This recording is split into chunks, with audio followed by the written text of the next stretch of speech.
technologies.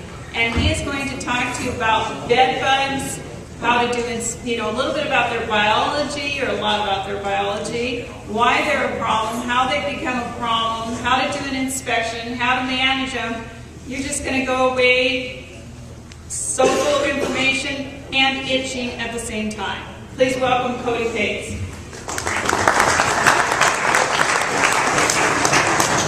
Thank you, Terry. Can everyone hear me okay? Is that all right? All right. So, how many people in here have dealt with bed bugs before? One? It's funny. Two? Okay, that's been the most for like the last 3 presentations I've done. 1 or 2. How many people have heard of bed bugs now in the news lately? Quite a few. How many thought bed bugs were kind of a myth or just a bedtime story? A few? All right. I've heard doctors that think they're a myth, and so, don't feel bad. Even doctors are thinking and telling people that they've been a myth. The reason we're talking about bed bugs today, how many people in here actually deal with managing pests besides weeds? 1, 2? Okay. This actually isn't just for those 2 individuals. This will be something that's great for all of you, because bed bugs are something you can all encounter as you go to public places, as you stay in hotels, and they're becoming something that we're all going to have to deal with at one time or another, it seems like, in the upcoming future, because of the new kind of pandemic of bed bugs spreading throughout the world. So we're going to talk a little bit today about their biology and some different things, so you can have a good understanding, a proper understanding of what bed bugs are, how they reproduce, and what you can do to protect yourselves. So let's go through. There is Mr. Bedbug.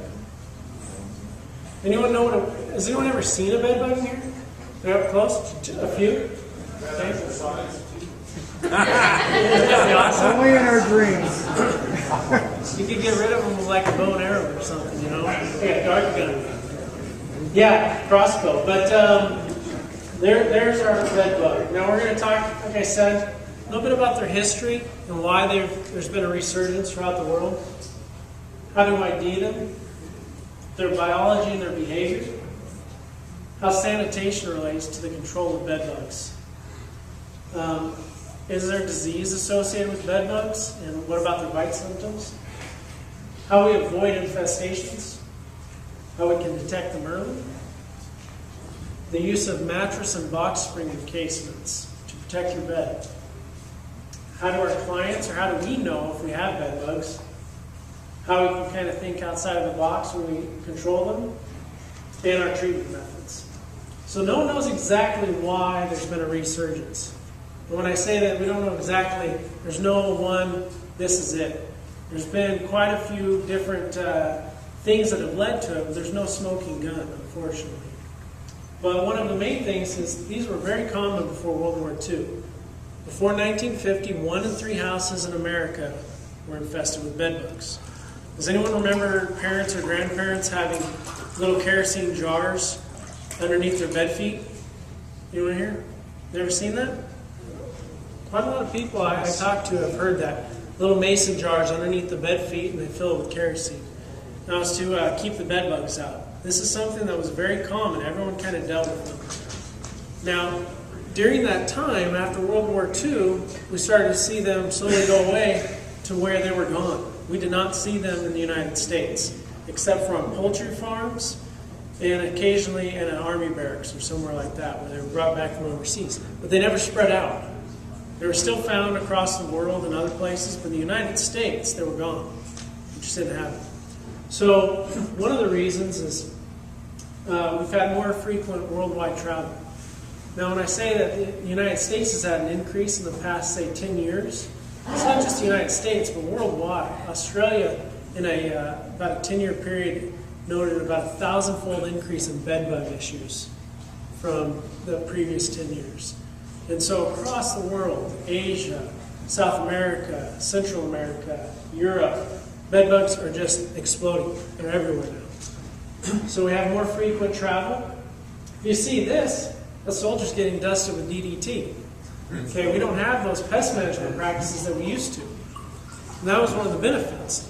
DDT was placed down inside of a house, and if a bedbug comes in there a year or even 2 or even longer later and walks through that residue, it's going to die. We have nothing like that in our arsenal anymore.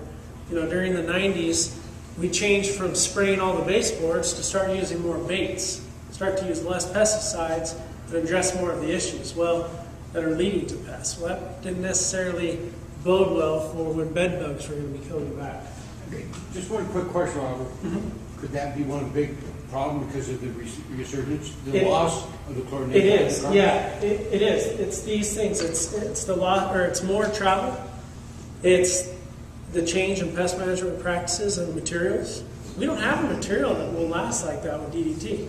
That's why I say everyone in here is probably going to encounter bed bugs at one time or another somehow, because we don't have the ability to wipe them out like we used to. We just don't have any type of material available at all. We can take care of them, those ones that are there, but any new that come in, you know, it's kind of fair game. The other thing is the lack of public awareness. People are putting out, in New York City, there's a huge industry of taking old furniture and mattresses, refurbishing them, and then selling them to the public. Well, all that does is spread bed bugs, because they put on a new mattress top, they spray it with disinfectant, and then you just have really clean bed bugs living in an old mattress that looks new. And so that's the only difference. That stuff wouldn't kill the bed bugs. So it's these things that have led to this increase, but we don't have one smoking gun, unfortunately. We just don't know why they're gone. We have about 30 to 40 years missing research being done because these weren't a problem. The universities, the entomology departments didn't even study these things. It was just gone. Yeah? The big uptick has really happened since 1989, since Eastern Europe opened up. And we decided to squarely blame the Russians for this one. But Oh, blame the Russians. All right. increase in traffic. All right, so ID. Here are the eggs. They're about 1 millimeter. You can see these have been opened up and the bed bugs have already emerged. You can see on top of this penny, there's a bed bug egg. So now you see how small it is, how hard it is to find all these things. Because if you're going to do a treatment and you miss an egg or an egg cluster, well, it's failed because they're going to emerge and it's going to start all over again. So you can see how small they are right there. Here's a full-grown female bed bug. They're about the size of an apple seed. And here is a first instar or second instar nymph bed bug. So this means it's gone through either it's emerged or it's gone through its first feeding in one molt. And I'll show you, talk a little bit more about that in a second. But bed bugs, they're nocturnal. And they feed exclusively on blood. That's all they feed on. And they feed on us at night because that's when we're in our deepest sleep. It's when we're in our REM cycle sleep, so we're more still. And it's usually about 1 to 5 a.m. that they feed. They call that true midnight. Now the females can lay 1 to 5 eggs a day, 500 in a lifetime. When they lay those eggs, they cement them onto a surface so they don't really move around. So they're not very easy to get rid of by just, say sweeping them up or vacuuming. It takes about 7 to 10 days for the egg to hatch, as long as you have good conditions once they've been deposited. Now, from egg to adult takes about a month and a half, 2 months, and that's if you have good conditions. And the reason for that is they have to go through different molts. They call them instars. And so as that bedbug takes a blood meal, then it can shed its exoskeleton and grow into its next stage. Once it's done that 5 times, it's that hardened, dark-colored bedbug, and it's sexually mature, and it doesn't need to molt anymore. So they don't seek a blood meal every day either. If you have a low-level infestation, they might feed on you once and then wait a few days, wait a week. But when you start to get a big infestation, they could be, they're all on different timetables and they're feeding pretty much all the time. So you're going to be being bed all the time. In between feeding, they go and hide. So that's the other thing. We don't know a lot about these things because they go off into places that we can't see or get to after they've fed. So we don't know exactly what they're doing. The research is still